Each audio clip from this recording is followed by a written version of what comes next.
Ladies and gentlemen, welcome to another episode of Growing Up Kayfabe. I am down Darnell today. The internet, it's gone after him. China, the Russians, they're all coming after him. Kamala, she's part of the reason too. She took him down. We were down one guy. But that doesn't mean we're not going to talk about at least Halloween Havoc. We're going to push all the drama from last week's Raw and SmackDown to the side, and we're just going to talk some Halloween Havoc. Took in some, well, actually, I got to say, Vic took this, from me, straight from, Goodwill.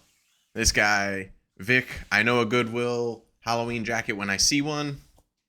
My man, you did great. So let's talk Halloween Havoc. Great PLE altogether. As usual, the NXT PLEs do way better in performance, production, storytelling, consistently. And also they're not only setting up for like future stories, but they're setting up for like random matches for like the next couple of days. Like that's going to happen on the very next NXT. It's a very fast pace, and like, but like a lot going on that makes a lot of sense. Story that's going on in NXT right now. So let's talk about the matches. Oba Femi and the Don of the NXT, they go at it for the North American Championship. I'm pretty sure everybody saw Don taking this one. I mean, everybody's got to know that Oba is going either to NXT title picture or main roster picture. You can't keep this guy in NXT for too long. He's bigger picture. He's bigger guy. He's big guy, big picture type thing. Type shit, as they would say. First thing about the tables, ladders, and scares match is that it was a little misleading. I don't remember if it was Oba or if it was the Don, but they did promote that. They were like, I'm going to climb that ladder and I'm going to grab that North American Championship. They made it seem like it was going to be a climb up the ladder deal, but instead it was just a pin deal. Not a big deal. I don't think anybody really noticed too much, but I definitely remember them making a promo saying that it was going to be for climbing the ladder and grabbing the title. Not the case. Either way, great match. Immediately starts with the destruction. They were like, hey, let's get that spot where we break the barrier. Let's just do that right off rip. Let's just let them know how this match is going to go. Broke everything from ladders to like multiple tables. At one point, you can tell the match wasn't going to end because there was still a table set up in the corner. And Oba went for, like, he did his finisher, went for the pin. I was like, nah, we got Super Don right now. He's kicking out of that. The crowbar hit heard around the world, as the Don would say, as Rizzo gets involved. Surprised that Nikita Lyons didn't get involved. I could have sworn she's definitely part of the story, as it's being very much alluded to. Nikita Lyons definitely took out Rizzo on that last NXT. So not too sure why she didn't really make an appearance. I guess, they know how to tell the story better than I do. So what can I say? But could have sworn she was going to come out. But either way, Rizzo throws out the challenge and they will be going against you know who you are, as they were saying. But yeah, what I like about the finish is that it didn't make Oba look weak. Like when you think about it from a kayfabe standpoint, Oba didn't just lose to the Don. Oba lost to the Don off of like some roll up pin shit, and then the next time he lost to him, it's against his whole family. The entire family comes out and distracts him, hits him, beats him up, jumps him, which was awesome. And so, the Don still looks like the Don of his family. He looks strong. He looks like the Don of NXT. Like, he has control. And Oba still looks like a big monster that takes at least like 5 people to beat him down. So overall, good. Still good for the characters. Great for everybody involved. Great match. All right, the ambulance match. As always around here, fuck Ridge Holland on business. We got to do it for you, Big E. I know you're Mr. Passive. Oh, no, it's okay, guys. He didn't mean to do it. He's a real nice guy. Yeah, sorry, I don't know how to tell you this, but we don't give a fuck. Fuck Ridge Holland on everything. Use a bitch. Don't know how they booked him to win that. Don't know why they think, like, this isn't genuine heat. This is heat forced because we don't like him. And I think for the first time in a while, they're mixing up the heat. They're like, oh, this is great. They hate you. And it's like, we hate him because we thought he was going to be gone. Like, we were like happy he's going to be retired. And all of a sudden, he's like boosted so high into the picture of NXT, it's getting frustrating. And now he's going to attack Trick Williams. And we'll talk about that later, but that's so annoying. So yeah, unfortunately, Ridge Holland beats Andre Chase in the ambulance match. A good match, not going to lie, but, sucks to see Ridge Holland win when you could have sworn Andre Chase was going to win. And let me say something about the crowd that night. A bunch of brats, a bunch of babies chanting for the Pumpkins the entire night. Like, genuinely, fuck that crowd. Like, they were not really get too into the chants too much for like the actual wrestlers. Constantly just chanting their own shit. And that happens sometimes when people think the match is boring. I think those fucking fans were just being assholes, chanting for the Pumpkin the entire time. Come on. Like, it's funny at first, but every match, we want Pumpkin. It's like, dude, they have like 2 pumpkins out there, and one of them is going to be a prop use later on. It's like, come, just let it go. Focus on the match. It does take away from the match when all they're saying is we want pumpkins, and you know as a viewer that you're just sitting there watching them in the ring, and you're like, they're not going to do it, guys. Just stop. Just stop chanting it. Still doesn't take away from how good the match was with Andre Chase and Ridge Holland. Interesting match to go with. Like, it's an ambulance match, but it was a hearse. It's a hearse ambulance, like back in the day. Like, all right. Of all the people that I would not want to be North American champion, Kehlani Jordan would not be at the top of that list. I would assume, I mean, anybody from Fatal Influence would be at the top of that list for me. I'm pretty bummed out. Like, I'm very advocately in this podcast with Darnell talk about how I do not like Kehlani Jordan. I don't think she's she's a babyface. I'll give her that. But maybe that's why I just don't follow her. I don't follow her babyface style. I don't like it. But I'd take her over Falon Henly being the champion. That's crazy. It's a champion inside of a faction, and it's just, unless they're going to use this to break them up and JC Jane clearly go after Falon Henly because JC Jane's way better than Falon Henly. Good for them, I guess. But it is not.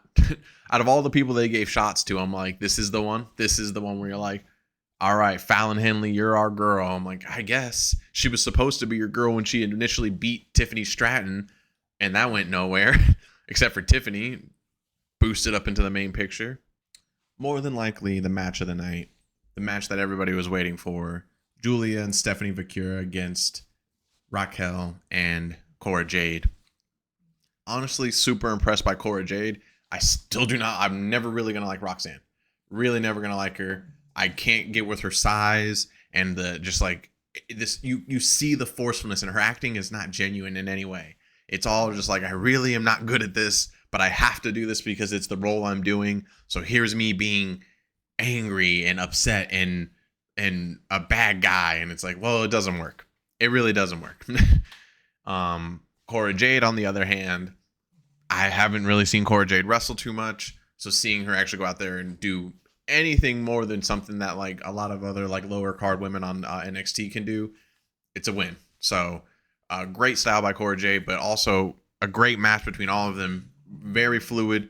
If there was a botch, I wouldn't even bring it up because I wouldn't be able to tell you. It was that good of a match. Stephanie Vacura has such a great moveset. It makes everybody look good while she's doing them. Julia getting much better out there in the ring. Don't know how much longer they're going to be a tag team. I think the way to go, obviously, is to have them, maybe one after the other until it ends in like a triple threat against them three, against Roxanne, and one of them eventually take it. Don't know who they'll want to put over. In my opinion, I think people are more into Stephanie than they are into Julia, but I don't know the numbers on that. And now Zaria's in the picture, so who fucking knows there? And she's a menace, clearly. Comes in, looks super strong on her debut, like does a couple moves, clears out the ring. Done. Very good. Not mad at it at all, but clearly getting shoehorned into the North American title, which she should. And that's actually, when you think about it, now I'm thinking about it right now, that would make more sense because they don't want Kehlani to lose to Zaria, and clearly they want Zaria to be a babyface right now, and they need her to beat the heel Falon Henly. So perfect. And she can just tear apart that stable. That stable is nothing. And of course we have the main event. And before I get into the main event, awesome, a few blunders in production that night with some entrances and some of the just overall like graphic and that can happen. Not too big of a deal at all. Still overall great commentary, production. Everything was almost completely on point by the superstars. And shouts out to Busted Open Radio being the host, essentially, like the impromptu hosts of Halloween Havoc. Also, they used Gigi to like do the intro, so you would think Gigi would be the host, which I could have sworn it was going to be Shotzi, but it was instead Gigi, which I feel like was like some big reveal because they kind of sound alike and they weren't showing her, and all of a sudden it's Gigi, welcome to Halloween Havoc. And I was like, cool, that's cool. Maybe Gigi will be introducing the matches and eventually it'll turn into something for her. And instead it was just Busted Open Radio the whole time. And that's fine. Shouts out Bubba Ray Dudley. Shouts out the other guy on Busted Open Radio. Hey, he couldn't remember Zaria's name at first. I can't remember his name. No big deal. Not a big deal at all. Still great. Great at hosting. The thing with Bubba Ray and Ridge Holland, I have no idea if that's something that they're about to start following through on or what's going to happen. But basically, if you haven't seen, Ridge Holland interrupts Bubba Ray and Busted Open while they're doing their segments, and he does it twice. And Bubba Ray on the second time lets him know, like, he gets real serious with him. I don't like what you're doing. Stop doing it. That's twice. And then, of course, we move on to the main event. Trick Williams versus All Ego. Yeah, Ethan Page. What a great match as well between them. Kind of weird. I didn't really like the whole concept of you got to go through hell. I'm the devil. The devil's inside me, Trick, and you haven't tasted your own blood. I don't like that. It's very post, like, right when PG era came out, and they were just saying like cynical stuff all the time. I was like, how is this better than saying fuck you? Like, how is being like, you've never tasted your own blood in your mouth and tasted the copper as it hits you and makes you feel a rush? I'm like, I ain't trying to hear your drug addict blood stuff, your weird vampire shit. I just, like, I call each other bitches or something. I don't know. Like, I'm just not into it. And that's me personally. So I wasn't really, that they kind of built the story on that. And it doesn't make sense. Trick has never really shown color before. They only went off of the blood in the mouth thing, where Trick all of a sudden had blood coming out of his mouth. And I'm like, all right. I mean, pretty sure he's had a busted open lip before. I'm pretty sure he's had blood in his mouth before. Like, pretty positive on that one. I honestly would have rather have them go with the angle where he gets cut or something, because that they have not seen. So I'm not too sure why they did all that. The match was still good. It was very interesting segments. The half ladder that Trick found, that was weird. I thought the bolts and nuts thing was weird too. I get it, not wanting to go for the tacks, and the tack bump is the worst bump in all of wrestling, but I don't think, they just don't do it. Like, all the bolts and stuff like that. It's the bolts and all the fasteners for the ring. Oh no. I'm like, it hurts. Don't get me, that obviously fucking hurts, but I mean, just don't do the bump. Do literally anything else.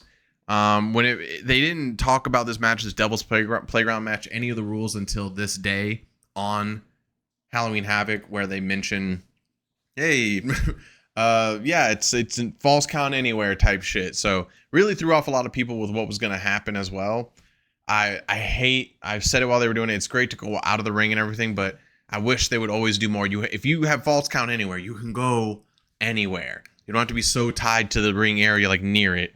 Figure something out. Like, Cody and AJ went out into the backstage area, like a different part of the backstage area once, and only for like 2 minutes, and it was perfect. So it just shows you don't need to, like, I'm not asking you to go into Gorilla and fight or anything. I'm just saying, like, do something besides go out into the same part of the crowd you guys always go out into, fight there, and then come back. It's repetitive. So that's all. Still good match. That was just the things that kind of bothered me, because those are repetitive things in WWE. It's nothing to really get on Trick and them about or anything about the match specifically. That's just WWE style. So altogether, the Don stays North American champion. Falon Henly becomes Women's North American champion. Trick stays NXT champion. Women's NXT title not on the line. No tag team titles on the line either. But Nathan Frazier and Axiom showing turmoil. Again, good way to just use the show to be like, hey, we have time. Let's show that thing about Nathan Frazier and Axiom and show their, like, turmoil, which I wish they wouldn't do. They talk about all the time with WWE has maybe not as bad as like when Vince was around, but for some reason they see a good tag team and they're like, it'd be even better if you guys feuded with each other. It's like, why can't they just be good tag teams? You need good tag teams. Like, having Axiom, if they want to stay a tag team, like, I don't know what they want for their own futures, but having them come up, like, You can't just keep breaking up tag teams in NXT and then pushing them up into the main roster. I'm like, we need tag teams in the main roster more than just DIY, Street Profits, Motor City Machine Guns, and the Bloodline, who is a tag team for now until they get beat at some point and, you know, their story fizzles out and then it'll be no Bloodline. So just saying, Paul Levesque, figure it out. Just saying, Shawn Michaels, figure it out. All right. Nice short episode. Nice quick wrap up of Halloween Havoc. Let me know what you thought about the PLE. Let me know what you think about the stories they're building, the things that were done. Let me know what you think about the episode. And make sure you hit the like button. We appreciate it. I appreciate it. It goes a long way for us here. Subscribe. It's free. Talk wrestling with us. Grow with us. Grow up kayfabe with us. And so, yeah, we'll see you guys next time. Next week with some more wrestling. Bye, guys.